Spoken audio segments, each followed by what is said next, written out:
സംസ്ഥാനത്ത് രണ്ടിടങ്ങളിലായി വാഹനാപകടങ്ങളിൽ 5 മരണം. കൊല്ലം ഓച്ചിറയിൽ jeep KSRTC ബസ്സുമായി കൂട്ടിയിടിച്ച അച്ഛനും 2 മക്കളും മരിച്ചു. കണ്ണൂർ മാതമംഗലത്ത് ബൈക്കിടിച്ച് 2 കാൽനട യാത്രക്കാർക്ക് ജീവൻ നഷ്ടമായി.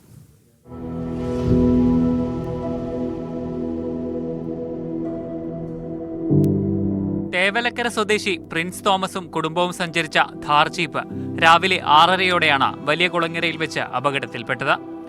ചേർത്തലയ്ക്ക് പോയ കെഎസ്ആർടിസി ബസ്സുമായി ജീപ്പ് കൂട്ടിയിടിച്ചു.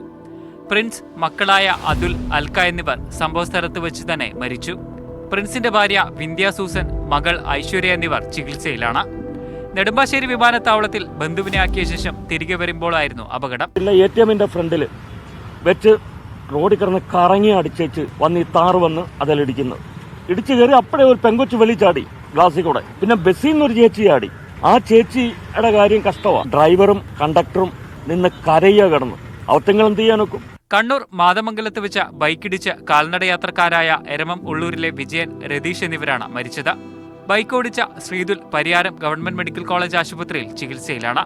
കോഴിക്കോട് കോരപ്പുഴയിൽ ടൂറിസ്റ്റ് ബസ്സും പിക്കപ്പ് വാനും കൂട്ടിയിടിച്ചു. അപകടത്തിൽ 2 പേർക്ക് പരിക്കേറ്റു. വിവിധ ബ്യൂറോകൾക്കൊപ്പം ന്യൂസ് ഡെസ്ക് മീഡിയ.